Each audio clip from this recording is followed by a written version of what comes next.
Let's tell a story. This is a collection of fairy tales by Hans Christian Andersen. Starting with Thumbelina.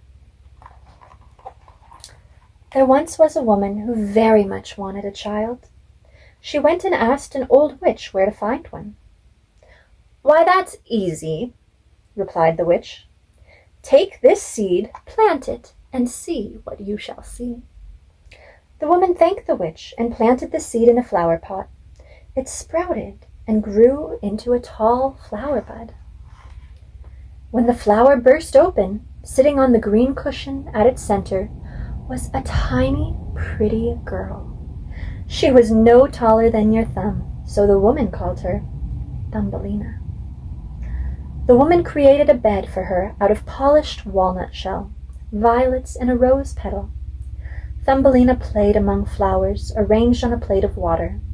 She had a tulip petal boat with a pair of white horsehairs for oars. She rode and sang with a soft, sweet voice. One night, an ugly, slimy toad, looking for a wife for her ugly, slimy son, hopped in through a broken window. She seized the bed with Thumbelina sleeping in it, taking her to a muddy marsh on the bank of a stream. "Don't wake her," the old mother toad said to her son. "We will put her on one of the broad water lily pads in the stream so she can't run off.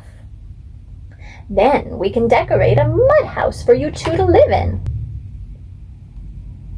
When Thumbelina woke next morning and saw where she was, she began to cry. The toad swam to her lily pad island. The mother toad curtsied deep in the water. "Meet my son," she said. "He is to be your husband, and you will share a delightful muddy home." Poor Thumbelina cried still more. She didn't want to marry a toad. Little fishes swimming beneath the lily pad heard the mother toad. They popped their heads up to look at the stranded girl and felt sad anyone so lovely should be made to live with a slimy toad. The fish gnawed at the green stem of the floating lily pad and cut through it. Away it went, pulled in the stream's current, and away went Thumbelina. Off she goes.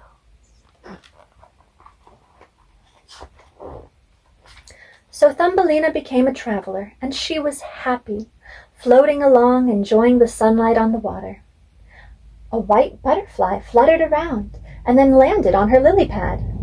Thumbelina undid her sash and tied one end of it to the butterfly and the other end to the lily pad, so they went along much faster. What a bright idea.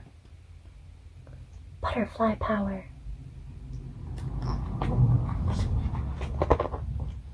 But then a big maybug caught sight of her. He fastened his claws around her waist and flew with her up into a tree. The lily pad and butterfly were carried away downstream. Thumbelina was frightened up in the tree with the maybug, but she was even more sorry for the nice white butterfly and hoped he could free himself from the lily pad. The maybug didn't care. He fed Thumbelina nectar from the flowers and told her she was quite pretty even though she didn't look like a maybug.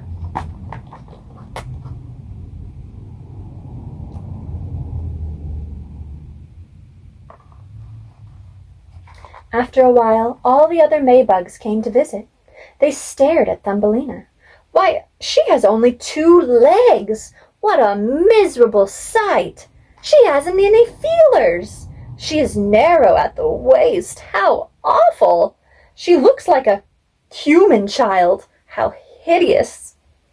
The maybug who had flown away with Thumbelina knew she was pretty, but he nodded and agreed with the others, declaring he wouldn't have anything to do with her. They left her on a daisy.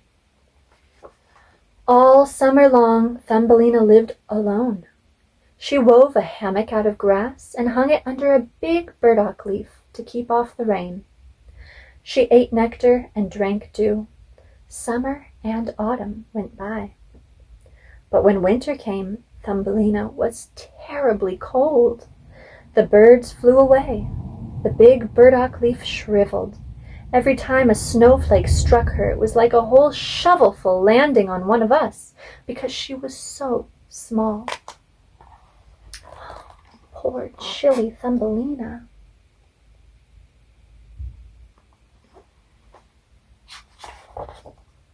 Lost in a large field, where the grain had been harvested months before, cold, hungry Thumbelina found the door of a field mouse's hole, and begged for a bit of barley.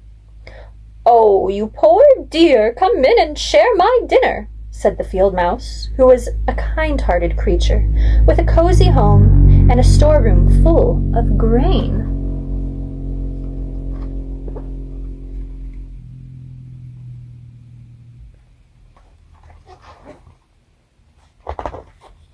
The field mice liked Thumbelina so much, she invited her to stay, saying, "You can do the tidying and tell me stories." Thumbelina was happy to be warm and well fed. "Soon my neighbor, the mole, will visit," said the field mouse one day. "He is very wealthy. His rooms are larger than mine, and he wears a black velvet coat. If you married him, you would always be warm and comfortable." Thumbelina did not like the sound of this. The mole dug a long tunnel from his home and invited the field mouse and Thumbelina to see it. Though he warned them there was a dead bird lying there.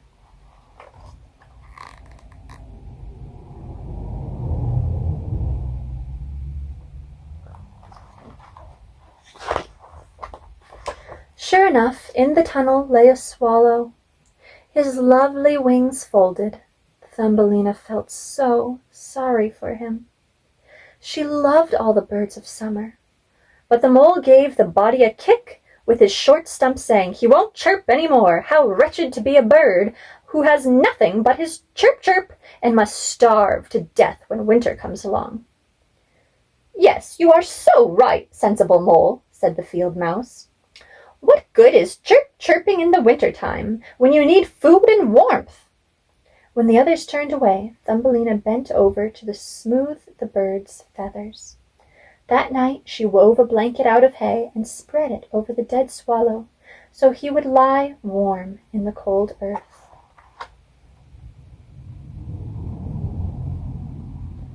What a sweet thing Thumbelina did. "Goodbye, pretty bird," she said. She laid her head on his breast and was startled to feel a soft thump. Something was beating inside. It was the bird's heart. He was not dead. He was only numb with cold, and now that he'd been warmed, he came to life again. Thumbelina was frightened because the bird was much bigger than her, but she gathered her courage, tucked thistledown around the poor cold tree creature, and brought the mint leaf that covered her own bed to put under his head. The following night she brought him water in the petal of a flower. The swallow woke up and drank, and told her how he had hurt one of his wings on a thorn bush, so he couldn't fly as fast as the other swallows when they took off for the warm countries far away. Finally he had dropped to the ground.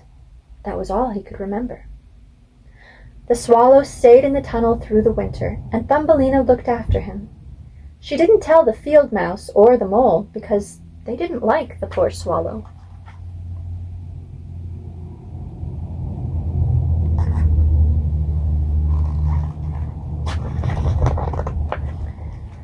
As soon as the earth grew warmer, the swallow said it was time for him to go. Thumbelina helped him make a hole in the tunnel ceiling, and the splendid sun shone on them both. He asked Thumbelina to come, but she knew the field mice would be offended, so she said no. "Farewell, my good and pretty girl," said the swallow, flying into the sunshine. Oh, I think I would have gone with the swallow.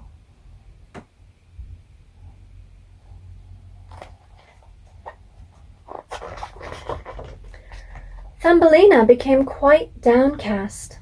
The grain in the field grew so tall it was like a dense forest to her. The field mouse said Thumbelina should spend the summer days sewing. "You must have fine bedding ready when you become the mole's wife," she said. She hired 4 spiders to spin and weave. The mole visited every evening and loved remarking that the summer was nearly over, and then he would marry Thumbelina. But Thumbelina didn't want to marry the mole. Every morning and every evening she would slip out the door to catch glimpses of the blue sky when the breeze blew the grain.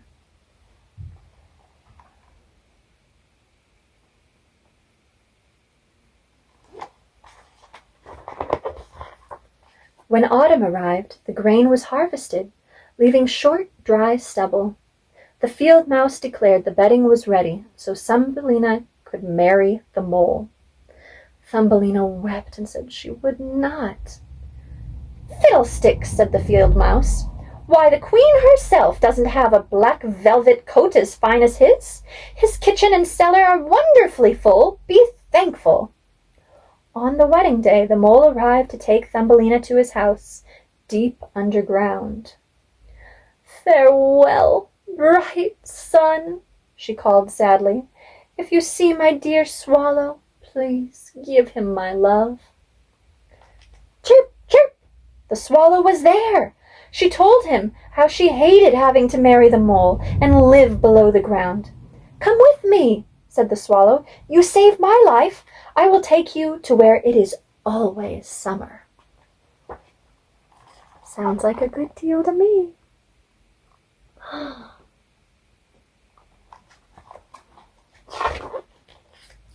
Thumbelina jumped on the swallow's back, warm in his feathers, and off they flew.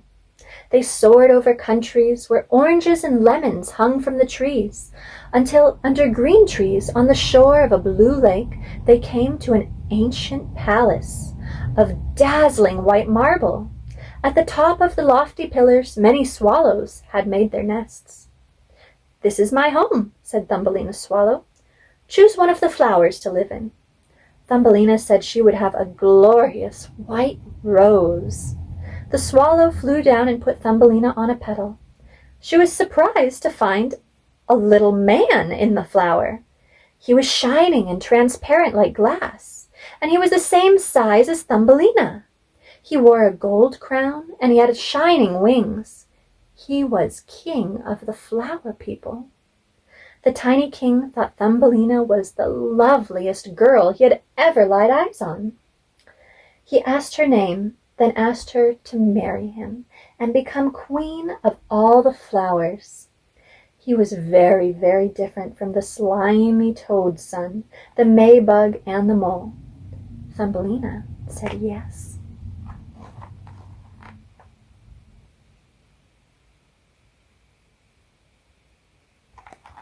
How exciting. The king gave Thumbelina his crown. Then out from every flower trooped little ladies and gentlemen, bringing presents. But the best gift of all was a pair of wings that had once belonged to a silver fly. With these fastened to her back, Thumbelina too could flit from flower to flower. Everyone rejoiced, and the swallow sang beautifully for them. He was sad, though, deep down, for he liked Thumbelina so much he never wanted to leave her. How fun to fly! "Goodbye, goodbye," called the swallow. He flew over the warm countries back to faraway Denmark, where he had a little nest outside of the window of a man who told fairy tales. The swallow sang chirp, chirp, chirp, chirp to the storyteller all summer long, and that's how we know this tale.